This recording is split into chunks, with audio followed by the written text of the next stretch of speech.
Well, Mark, just an example really at the weekend from a purely practical point of view of having to be ready for whatever's thrown at you. We've had COVID and postponements, and you get the weather at certain points in the season as well, so you just have to take it all in your stride. Yeah, I mean, it's a fairly easy one to cope with. The only thing was we'd finished our prep session, walked off the grass at 11:05 and then found out at that point. But I think you have to train like you're playing. I think there was probably a bit of a thought process that game wouldn't go ahead, but you have to prepare like it would. So we did, and then we obviously found out at that point that the game wasn't on. So just train Saturday as normal, really, in terms of making it a match day in that sense. Boys are off yesterday and then back in today to prep for tomorrow. So that game will go to a Tuesday night somewhere in the future. But not to be no real surprise that the game ended up being off. And hopefully now this week we can get back at it and keep the momentum that we've built up. Yeah, maybe a taster of what's to come with the World Cup and potential clashes with England games. Is that something you've thought too much about at this stage, or is it too far in the future? No, that doesn't bother me at all. I think we should just play whatever. So I couldn't care less about the World Cup, if I'm honest. I'll become a plastic England fan for the few weeks of that tournament, no doubt. But that won't be a big thing on our radar, to be honest. We'll be banging the throes of the season. I mean, the games slow down a little bit at that point, and obviously there's some potential of clashes, but hopefully it's not too disruptive for us, because in the end you want to try and plan in really good detail and not disrupt the games programme too much. So hopefully it doesn't throw us too much. They've just got to watch out for those international call-ups with some of the lads going well. So another away game Tuesday night, but a different sort of away game really, in that so far the three you've had, and it would have been the case with Ipswich on Saturday as well, played in big stadiums, big crowds. Cheltenham inevitably a different sort of challenge. Yeah, absolutely. I mean, one of the teams that are in the same sort of ballpark as us, I guess, in the expectations for the season. Slight change from last year with Wade stepping up and taking the team, and a few changes to their squad as well. I think they used deadline day really well, actually. They added Ollie Inca from Arsenal, they added Ryan Broom, who's a very good player from Peterborough, was with Plymouth last year and previously at Cheltenham, obviously in the past. So I think they've added to the squad quite well, and their recent form's been better. They've had some good results and some late goals to get points, or a couple of good wins as well along the way. So I think it'd be difficult. You don't know. You haven't got Saturday's game to go off in terms of who's available and who's not. But from our point of view, we've got to go there and try and deliver a really strong performance, because we've put ourselves in a position where we've got nice momentum in our season, and we want to try and maintain that now and keep hitting the levels that we've been hitting. So certainly a game to look forward to. With having had a fair amount of time between this game and the previous one, gives us an opportunity to go into the game really fresh and full of energy, and go there with a real purpose about us. Cheltenham had a really set way of playing under Michael Duff, and the shape of the team similar under Wade Elliott, but overall how would you assess them compared with what they've been previously? Yeah, fairly similar. I mean, they've had quite a big changeover of players, in the fact that if you work together on the staff, you've probably got a fairly similar opinion on things, and certainly the way in which the team played was sort of well oiled, because Michael was there for a while, so that was a real success for them. So they obviously haven't gone away from that, and they've been recruiting with that in mind all the way through. So that's the squad that they've got. Wade will try and add his own sort of elements of the game to that as you go, and it's early days I think for them as well in the season, really, with that changeover.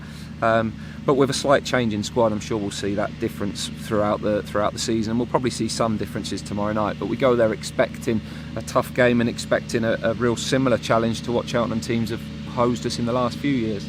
One man will be pleased about the weekend because he wasn't going to be involved, Brandon Hornstruck, with his injury. Does he have a chance for Tuesday night? I guess there's an element of, with Harrison Dunk in the mix as well, there's certainly no need to rush anybody. Yeah, no, he's not fit. We hoped we'd get him out on the grass for some running last week, but he wasn't able to, so he's going to go and see a specialist today and just get a second opinion on that from his scans, because he's a little bit sore still in his knee. So we'll just see how that goes today, and the outcome of that. Like you say, that one, there's no need to rush, but two, we want to try and make sure that if anybody's out, they're out for as short a period as possible. So we'll see how that one goes with his appointment later on today, and then work his week off the back of that and see how long it is until he's back in action. Does it make much of a difference with match minutes, in that certain players you would have expected at this point to have played on Saturday and done the 90 minutes, other players weren't going to be involved? Does that change your thinking for Tuesday night at all? Well, we didn't preempt the team for Tuesday night in the sense that we'd had teams pre-planned. I think what we did expect really was we were going to go into a 3-game week, which historically has always meant changes from game to game. So I think when you have games in mind, firstly, if a 3-game week becomes a 2-game week, obviously that means the need and necessity to change and freshen things up is a little bit less. But it doesn't necessarily mean that, oh well, that game was off, so we'll go and play the same team on Tuesday. We'll play the team that we think's the right one, with the positions and the strategy in which we want to adopt in a game. So I know I've had games last year where I picked a team and the game got called off on the weekend, and then we played on the Tuesday and I changed the team that didn't even play on the Saturday, and the players were like mind blown. How have I been dropped?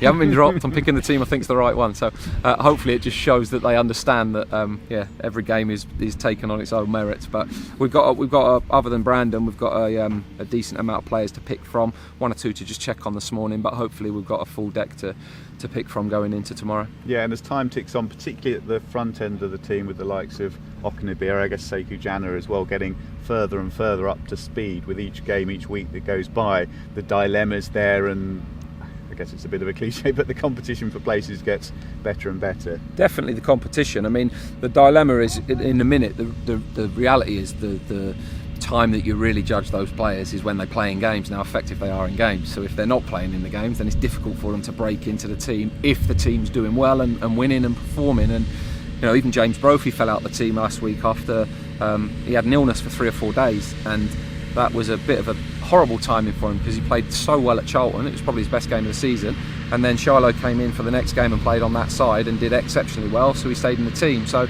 I think it's just the older players probably understand it. They know that in the cycle of a season you might be out of it for a bit, but your time comes to go back in it, and it just works around like that. I think in the case of some of the boys that were a little bit lower on match minutes, and certainly for Giroud, last week ended up being a brilliant week for them because we've had a lot of training sessions last week in big areas that they haven't had, and almost exposure to game-like stimulus. So it's been brilliant for them. So hopefully he's edging a little bit closer as well. And certainly with the Papa John's game next week, that's a great opportunity for some of them to really go and attack it if they don't get the minutes that they want this week. Cool, that's great from me. Mark, take you back to the last away game at Cheltenham. Although it doesn't mean anything for this one round, it's the perfect example of the ebb and flow of football within a game. Oh, absolutely, yeah. I mean, it ended up going our way, but that game was even for large periods of the game, and it can turn in little moments. And we spend a lot of time at the minute speaking about the momentum of games and understanding that when it's there to be won, you have to take the game. And we did that brilliantly there last year, but like you say, I mean, I'm not sure that will have any bearing on this one at all, other than the fact that you've experienced winning in certain places. That can be good for you, but we're in a good place as a position at the team at the moment in terms of the results and the momentum that we've got, and I think the players are really determined to try and keep that going. So I hope that's the case. We'll get our work done this morning, and we'll go there and hopefully give a really good account of ourselves.